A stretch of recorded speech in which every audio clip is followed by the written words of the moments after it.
যদি 100 জন মানুষ দেখে যে অমুক এক মেয়ের সাথে এই ছেলে বিবাহিত ব্যক্তি রেপ করা বা পরকীয়া সম্পর্ক করার কারণে এই শাস্তি দেওয়া হয়েছে, বাকিরা এই পাপে উৎসাহ পাবে না পাপ ছেড়ে দিবে?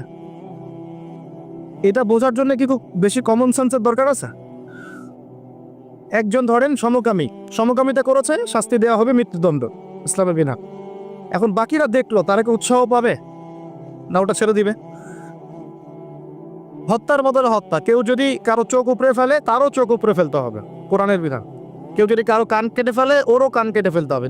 দাঁত ভুজি মেরে ভেঙে দিয়েছে, ওরও দাঁত কি করবে? ভেঙে দিবে। জান নিয়ে নিয়েছে, জানের বদলে জান, কিসাস। এই বিধান যদি সবাই দেখে তাহলে কি পাপ বাড়বে? হত্যাকাণ্ড বাড়বে না কমবে? এখন আমাকে বলেন তো, বর্তমান প্রচলিত যে বিষয়গুলো চলছে পুরো বিশ্বে, আমি বাংলাদেশ নিয়ে কথা বলি না খুব, কারণ আমাদের চিন্তা বিশ্ব নিয়ে। কি নিয়ে? আল্লাহ পাকের এটা কি ভৈরব না? আল্লাহ পাকের ভৈরবের কোনো পরোয়া নাই তো, আল্লাহ পাকের ঢাকার কোনো পরোয়া নাই, আল্লাহ পাকের বাংলাদেশের কোনো পরোয়া নাই, আল্লাহ পাকের পাকিস্তানের কোনো পরোয়া নাই।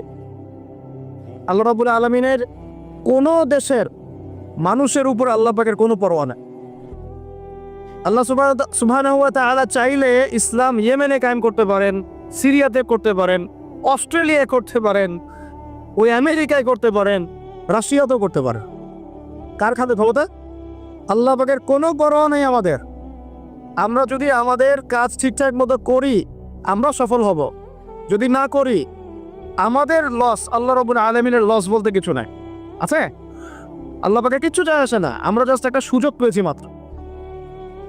এই জন্যে আমাদের মূল জায়গাটা হচ্ছে জেরুজালেম। মূল জায়গাটা কি? ওইখান থেকে পুরো বিশ্ব ইসলামী খেলাফতটা কায়েম হবে সামনে, এটা হাদিসের মধ্যে আসছে। এবং আমাদের কন্টিনেন্টের মধ্যে খোরাসান একটা বরকতময় জায়গা। এটা কোন জায়গায় সেটা আপনারা স্টাডি করে দেখে নেবেন। নবী সাল্লাল্লাহু আলাইহি ওয়াসাল্লাম হকপন্থীদের একটা জামা এখানে থাকবে এমনটা হাদিসে পাওয়া যায়। এবং তারা যুদ্ধ করতে করতে করতে করতে শেষ পর্যন্ত বাইতুল মুকাদ্দাস জয় করবে ইনশাআল্লাহ। এটা হতে যাচ্ছে। তাহলে আমরা কিন্তু হকের অনেক কাছাকাছি আছি। আমরা যদি সুযোগ নষ্ট করি এটা আমাদের ব্যর্থতা। আল্লাহ পাকের কোনো কিছু যায় আসে না, আপনি সেজদা করেন বা না করেন। একজন আলেম আমাকে বলেছিলেন, ওনার কাছে দার্স নিচ্ছিলাম, তিনি বলছিলেন যে এই যে রাস্তার মধ্যে আমরা যখন হাঁটি একটা পোকা পড়ে আছে, ধরেন একটা ফল পড়ে আছে, ফলের মধ্যে পোকা ধরে গেছে, বাজার করতে গিয়েছে একটা ফল দেখছেন ওর মধ্যে পোকা পড়ে গেছে। এমনকি আমরা ওয়াশরুমে যাই, ওয়াশরুম যদি মাইক্রোস্কোপ দিয়ে দেখেন ব্যাকটেরিয়া আছে না নাই? আছে না? ওরা পর্যন্ত আল্লাহর তাসবিহ পাঠ করে, সুবহানাল্লাহ। আল্লাহ পাক তো আমার নামাজের মুখাপেক্ষী না, আল্লাহ পাক তো আপনার নামাজের মুখাপেক্ষী না। আপনি পড়ছেন না, আপনি হতভাগা। এই আসমান জমিনে সবাই আল্লাহর তাসবিহ পাঠ করছে। আমার আল্লাহ এত বড়, আমাদের আল্লাহ এত বড়, এত মহান, পুরো মহাবিশ্বের সমস্ত সৃষ্টি আল্লাহর তাসবিহ পাঠ করছে। আমরা না করলে কি যায় আসে? আমরা তাসবিহ তাহলিল না করলে, কোরআন তেলাওয়াত না করলে, সালাত না পড়লে, তাহাজ্জুদ গোজন না হলে, হালাল না খাইলে আল্লাহ পাকে কিছু যায় আসে না? যায় আসে? এটাই যদি ফিল করেন তাহলে ইনশাআল্লাহ আপনি মাথাটা নত করে আল্লাহর কাছে ফিরে আসবেন। সেই অনুভূতিটা জাগ্রত করার চেষ্টা করছে। আরেকটা অনুভূতি নেবেন বাসায় গিয়ে। এবার এগুলো আমরা ভাবি, এভাবে ভাবার চেষ্টা করি। এই যে আমরা এখানে বসে আছি, ধরেন 5,000 মানুষ, কথার কথা মনে করেন আমরা কেউই দুনিয়াতে নাই। এই দুনিয়ার ঘূর্ণন থেমে যাবে কি না? থেমে যাবে? এই দুনিয়া ঘুরবে না ঘুরবে না? রাত দিন আসবে না আসবে না? আমাদের পরিবার থাকবে না থাকবে না? মাঝখান থেকে আমরা আমাদের সময়টা এবং সুযোগটা নষ্ট করলাম। অতএব এত চিন্তা বাদ দেন, চাকরির কি হবে, ব্যবসার কি হবে, আমার মা বোনের কি হবে, আমার পরিবারের কি হবে, আমার এইটার কি সেটার কি, এটা সব চিন্তা বাদ দেন। আপনি আবার আগে চিন্তা করেন যে আমরা দুনিয়াতে কিভাবে আল্লাহর দিন পালন করব, কিভাবে পরকালে নাজাত পাবো। আগে নিজের চিন্তা করেন। আমরা তো মানুষের চিন্তা করে করে লাইফ নষ্ট করে ফেলে দিলাম। এখন আপনারা শিক্ষা নিচ্ছেন না দিনে। কেন শিক্ষা নিচ্ছেন না? কারণ আপনারা চিন্তা করেন যে একটা সার্টিফিকেট দরকার, চাকরি পাইতে হবে। এই ফ্লোতে যেতে যেতে আপনার 20 বছর 25 বছর চলে যাবে, পরে আফসোস করবেন। ওই সার্টিফিকেট আপনি কার জন্য চান? নিজের জন্য, একটা ভালো মেয়েকে বিয়ে করতে চান, হালাল খাইতে চান, এই তো আপনার সন্তানদের ভবিষ্যৎ চান। এটাই তো আমাদের গোল, নাকি? আল্লাহ পাক এগুলো করতে নিষেধ করেন নাই, কিন্তু দিনের শিক্ষা এবং আমল বাদ দিয়ে নয়। আমরা এখন এই দুনিয়ার পিছনে ছুটতে ছুটতে আল্লাহকে ভুলে যাই, রাসূলকে ভুলে যাই, নামাজকে ভুলে যাই, কোরআনকে ভুলে যাই। এটাই সবচেয়ে সমস্যা আমাদের, এইটাই সবচেয়ে বড় সমস্যা। যে যুব সমাজ সালাত আদায় করছে না, এরা আল্লাহর জন্য জিহাদ করবে? কশ্চিন কালেও না। যে যুব সমাজ কোরআন তেলাওয়াতই করতে জানে না, আবেগে খালি বলতে পারে যে হ্যাঁ কোরআনের জন্য জান দিতে প্রস্তুত, কিন্তু পারবে না কাটু। যে যুব সমাজ হারাম সম্পর্ক থেকে বের হতে পারছেন না, কিভাবে চিন্তা করলেন যে আপনি বাইতুল মুকাদ্দাস জয় করবেন? যে যুব সমাজ সুদ ছাড়তে পারতেছে না, পাবজি ফ্রি ফায়ার ছাড়তে পারতেছে না, সমকামিতার দিকে ধাবিত হচ্ছে, ট্রান্সজেন্ডার দিকে ধাবিত হচ্ছে, ফ্রি মিক্সিং অ্যাভেলেবেল, এই যুব সমাজ বাইতুল মুকাদ্দাস জয় করবে না। কোন যুব সমাজ করবে আমি পরে আসতেছে ওইদিকে। আগে বোঝেন এই সিচুয়েশনে এইভাবে হবে না ভাই।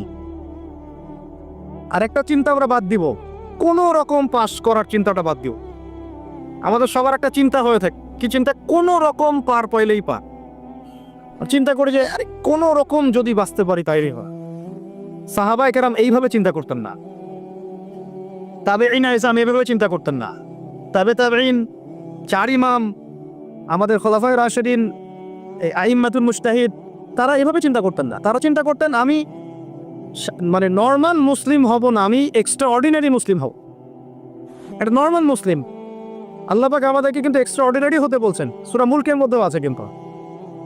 তাবারাকাল্লাযী বিয়াদিহিল মুলক ওয়া হুয়া আলা কুল্লি শাইইন কাদির আল্লাযী খালাকাল মাউতা ওয়াল হায়াতা লিয়াবলুয়াকুম আইয়ুকুম আহসানু আমালা। এই যে কথাটা বোঝা যাচ্ছে, আল্লাহ পাক জীবন মৃত্যু সৃষ্টি করেছেন, আল্লাহ পাক দেখতে চান, লিয়াবলুয়াকুম তোমাদেরকে পরীক্ষা করতে চান, আইয়ুকুম তোমাদের মধ্যে কে, আহসানু আমালা আমলে আহসান কে, সবচেয়ে ভালো কে।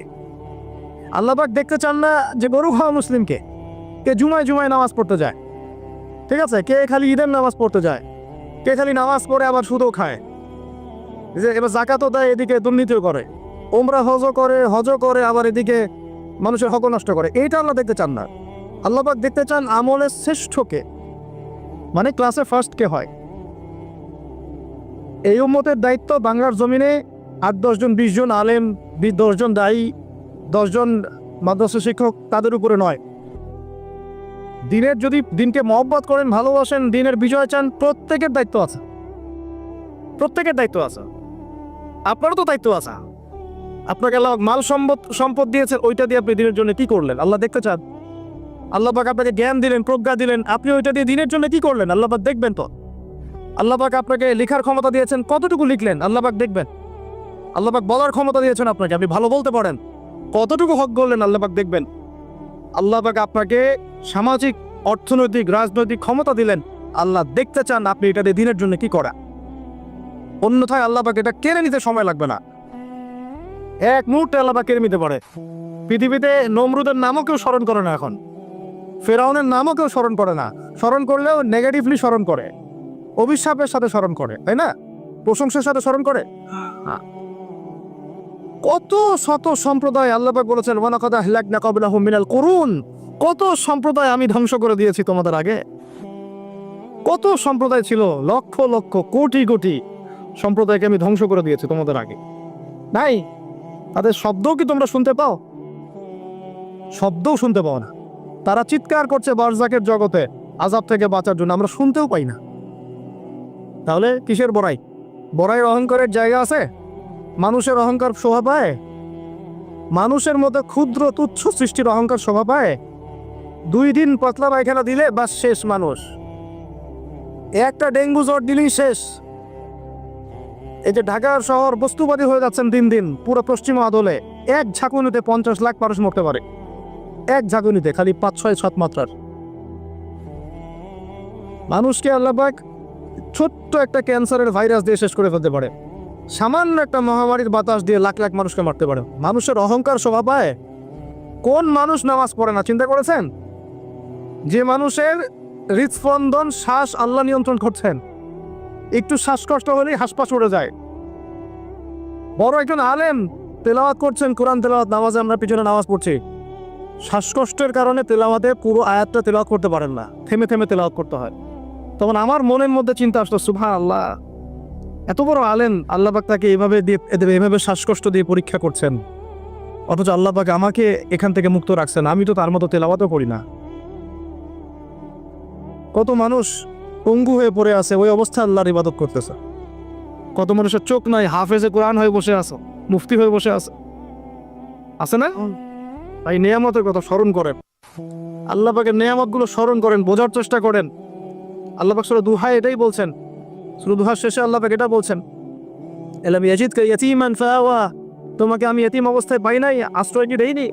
ওয়াজাদাকা দাল্লান ফাহাদা ওয়াজাদাকা আইলান ফাআবনা فأما اليتيم فلا تقهر وأما السائل فلا تنهر وأما بنعمة ربك فحدث। তুমি আল্লাহ পাকের যে নিয়ামতগুলো আল্লাহ দিয়েছেন এগুলো মানুষকে বর্ণনা করতে থাকো, বলতে থাকো, খালি উপলব্ধি করেন যে আল্লাহ পাকের কত নিয়ামতে আপনি আছেন, বাস আর কিছু লাগবে না। আর আপনি আমি না থাকলে দুনিয়া থেমে থাকতো না, সব চলতো। তাহলে কিসের জন্য, কাদের জন্য আমরা এই হায়াত এবং সময়, রুজি, এনার্জি, যৌবন নষ্ট করছি ভাই? আমাকে বলেন, কাদের জন্য করছেন? যে আল্লাহর হাতে আপনার প্রাণ, একটু প্রেশার আপ ডাউন করলেই শেষ, একটু শ্বাসকষ্ট হলেই শেষ, একটু মহামারী দিলেই মাস শেষ। সেই মানুষ নামাজ পড়ে না, সেই মানুষ যাকাত দেয় না, সেই মানুষ বলছে যে পদ্মা এই যুগে চলে না, ওই যুগে চলতো, সেই মানুষ মুসলমানদেরকে বলছে এরা এখন মৌলবাদী হয়ে যাচ্ছে। সেই মানুষের সারাদিন কাজ প্রোপাগান্ডা হচ্ছে ইসলামের বিরুদ্ধাচরণ করা, প্রিন্ট মিডিয়া দিয়ে, ইলেকট্রনিক মিডিয়া দিয়ে, ইত্যাদি ইত্যাদি। কোন মানুষের? যেই মানুষের এতটুকু ক্ষমতা নাই যে নিজে আগামীকালের খবর নিবে, নিজে আগামীকালের খবর নেবে, এইটুকু ক্ষমতা যে মানুষের নাই, সেই মানুষ আজকে এই কাজ করে বেড়াচ্ছে। আল্লাহ পাক আমাদের স্বর্গে কথাগুলো বোঝার তৌফিক দান। আল্লাহ পাক সর্বপ্রথম আমাকে জানা অনুযায়ী আমল করা তৌফিক দান করে, যা বলি তার উপর আমল করা তৌফিক দান করে, এবং আপনাদের সবাইকে শোনা অনুযায়ী আমল করা তৌফিক দান। আমি বলছিলাম কায়েম আর দাওয়া এক জিনিস নয়। আমি দাওয়া দিচ্ছি, ইসলামের কথা বলছি, দাওয়াতের ক্ষেত্রে এই বিষয়গুলো খেয়াল রাখবে। কেন একটা সমাজের মধ্যে সুদের প্রসার বাড়বে? কেন বাড়বে? কেন একটা সমাজের মধ্যে, মুসলিম সমাজে খ্রিস্টান মিশনারিরা অবাধে দাওয়াতি কাজ করবে এবং দলে দলে মানুষকে খ্রিস্টান বানাবে? কেন? আর কেন মুসলমানদের ইমান এত দুর্বল হবে যে তারা এইভাবে সামান্য একটা চাকরি বা ক্ষমতার টাকার জন্য, বাড়ির জন্য ইমান বিক্রি করে দিবে? দেশের, বিশ্বের খবর রাখার চেষ্টা করেন, আনাচে কানাচে এগুলো ছড়িয়ে যাচ্ছে। আগে ছিল যে নিউট্রালাইজেশনের কথা বলছিলাম না, আগে ছিল যে মানুষ হারাম খাইতে দ্বিধাবোধ করতো, যে মানুষ জেনে ফেললে কি বলবে, ছিচি করবে। এখন ঘরে ঘরে সুদ, ঘরে ঘরে। ওয়াল্লাহি আমরা সবাই এখন মায়ের সাথে জেনা করি।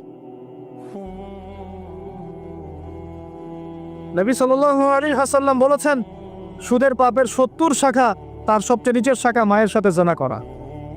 আপনি করেন না? আপনার ওয়াইফ দেখেন সমিতিতে টাকা দিচ্ছে, সুদের টাকা। একজন স্ত্রী স্বামী খোঁজার সময় চিন্তা করে দেখে কে টাকা পয়সার দিক থেকে বেশি স্বাবলম্বী। সে হারাম খাক হালাল খাক পরোয়া করতে চায় না। এখনকার অনেক গার্ডিয়ান, পিতা মাতা দেখতে চায় না বাচ্চাটা আমার চাকরি করবে কোথায়, হালালে না হারামে, পরোয়া করতে চায় না। করলেই হইল, ওকে নাকি প্রতিষ্ঠিত হতে হবে। ব্যবসায়ী মানুষ ব্যবসা করার সময় খেয়াল রাখছেন না আমি হালাল পণ্যের করছি না হারাম পণ্যের করছি, মাপে কম দিচ্ছি কিনা। সিন্ডিকেট যে আমি করছি, এই যে 1 লক্ষ 2 লক্ষ 3 লক্ষ ডিম রিজার্ভ করে রেখে দিলাম, প্রত্যেকটার দাম 1 টাকা করে বেড়ে গেল, 3 লক্ষ ডিমের মধ্যে 3 লাখ টাকা এক্সট্রা লাভ করলো, পুরো রিজিকটাই হারাম। তো রিজিকটা কি? মানুষ এগুলো ভাবেও না এখন যে রিজিকও একটা ব্যাপার, যে আমার হালাল রিজিক ছাড়া ইবাদত কবুল হবে না, দোয়াও কবুল হবে না। বরং হারাম রিজিক নিয়ে সে বছর বছর হজমরা করতেছে। আর আবু বকর সিদ্দিক রাদিয়াল্লাহু আনহুর সামনে খাবার আসলো, তিনি তাড়াহুড়ার মধ্যে ছিলেন, খাবারটা খেয়ে ফেললেন। এরপর মনে হলো যে খাবারটা খেলাম, জিজ্ঞাসা করা দরকার ছিল খাবারটা কোত্থেকে আসলো। ভৃত্যকে ডেকে বলছেন খাবার কোত্থেকে নিয়ে আসলাম। সেই ভৃত্য বলছে যে আমি জাহেলি যুগে গণকের কাজ করতাম। কিসের কাজ? ও যে হাত দেখে টাকা নেয়, টিয়া পাখি দিয়ে ভাগ্য পরীক্ষা করে, আংটি টাংটি বিক্রি করে, আছে না? এলো ওখানে যা গেলেই শিরক, গেলে কি লা ইলাহা ইল্লাল্লাহ কেটে গেল, আবার আপনাকে মুসলমান হতে হবে। এত সহজ না। আল্লাহ পাক তার নবীকে ওয়াদা করেছেন, একদম ওয়াদা, হে মুহাম্মদ সাল্লাল্লাহু আলাইহি ওয়াসাল্লাম, তোমার উম্মতের যে কোনো ব্যক্তি আসমান জমিন সমান পাপ নিয়েও যদি আমার সামনে দাঁড়ায়, 7 আকাশের সমান পাপ, জমিনের সমান পাপ আমার সামনে দাঁড়িয়েছে কিয়ামতের মাঠে, তো বেচারার আমল নামায় কোনো শিরকের পাপ নাই। কিসের পাপ নাই? আমি আল্লাহ তার সামনে আসমান জমিন সমান ক্ষমা নিয়ে হাজির হন। ওইটা কেটে গেল কোথায়? খালি গিয়ে বললেন যে দেখেন তো আমার হাতটা একটু দেখে দেন তো, কয়টা মেয়ে আছে আমার লাইফে, কয়টা বিয়ে হবে। ও আবার এই পাশে দাগগুলো দেখে, দেখে বলে যে 2টা। ঠিক আছে, কিন্তু সারা জীবনে আপনি 2টা বিয়ে করতে পারলেন না। করার দরকারও নাই, করার দরকার নাই, একটা নিয়ে থাকেন। কেন দরকার নাই? সবাই সবকিছু করতে পারবে না, সবাই সবকিছু করতে পারবে না। বিধান সবার জন্য প্রযোজ্য হয় না। যার ক্ষমতা, যার সামর্থ্য আছে, যে ব্যালেন্স করতে পারে, তার ব্যাপারটা ডিফারেন্ট। সবাই সবকিছু পারবে, তো শিরক কেটে গেলেই হবে। এরকম অনেক কাজ আছে।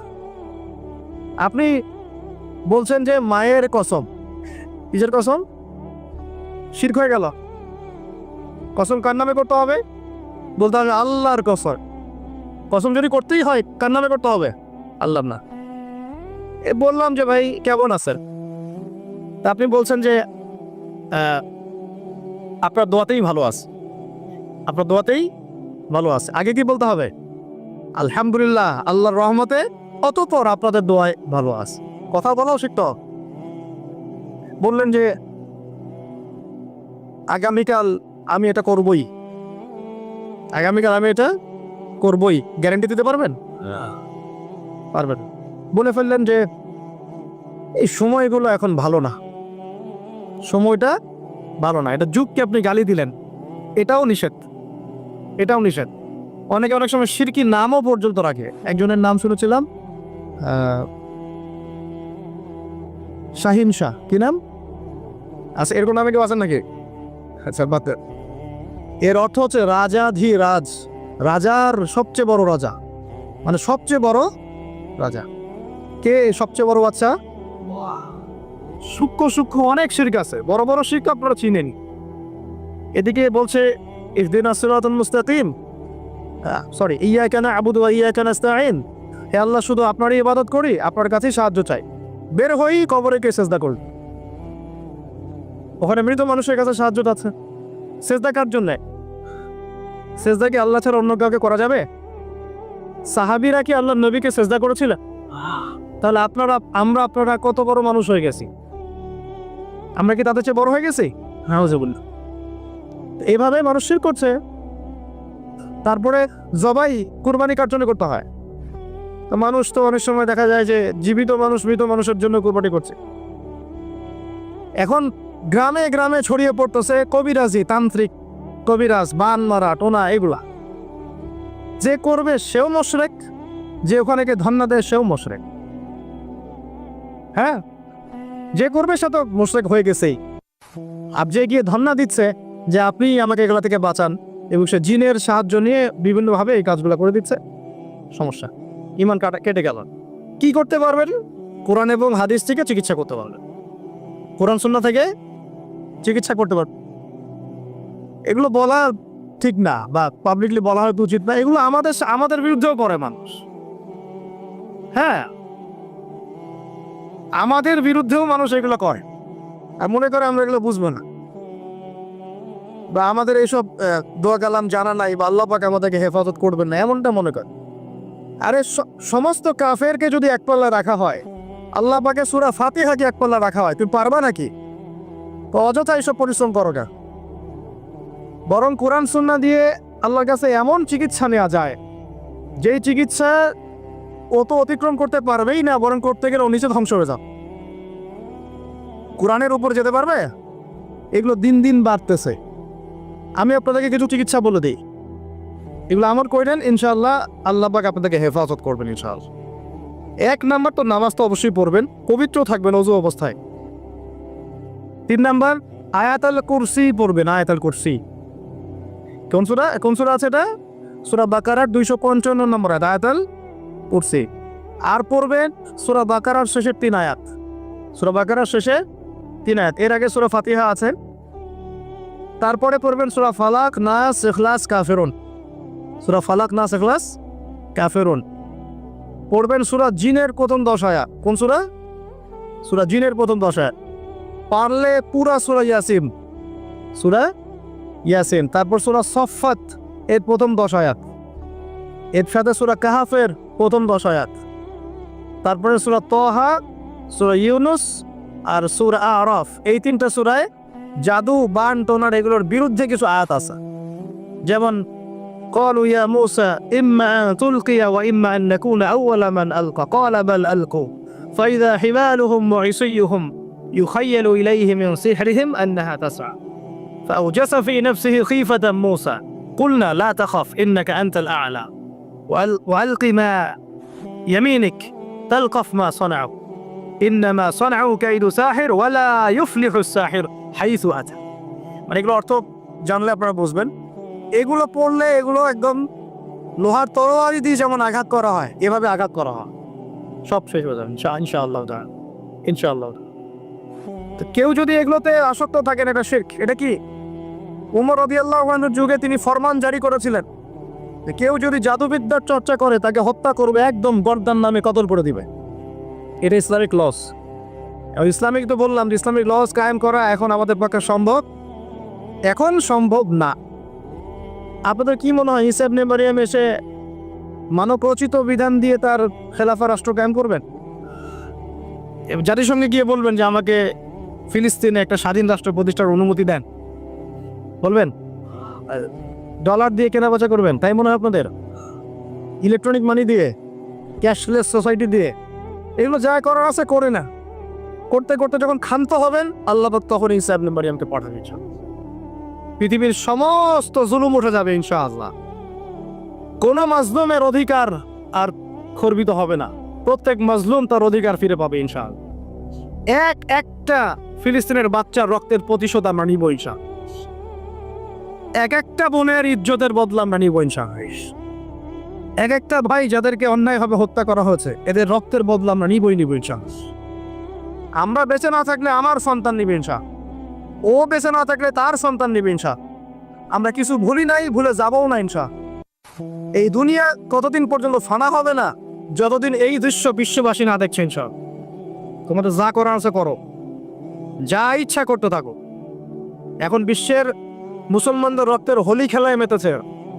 যেখানে মুসলমান সেখানেই নির্যাতন, চায়নায় নির্যাতন, ওইখানে ইয়াতে কি বলবো, ওটা কি সিরিয়াতে নির্যাতন, তারপর ইয়েমেনে নির্যাতন, ফিলিস্তিনে নির্যাতন, ইরাকে করে গেল, হ্যাঁ, তারপরে লেবাননে করে, জর্ডানে করতেছে, আরব কান্ট্রিগুলোর মধ্যে, আফ্রিকার কান্ট্রিগুলো, যে কোনো জায়গাতে তাকান দেখবেন খালি মুসলমানদের উপর নির্যাতন না নির্যাতন।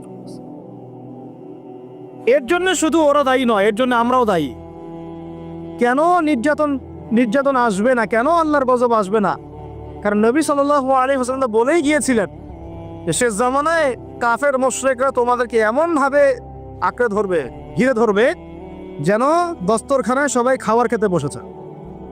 মানে আমরা সবাই দস্তরখানায় খাবার খেতে বসলে যেমন করে বসি একসাথে, ওইভাবে তোমাদের উপর আগ্রাসী হবে এরা।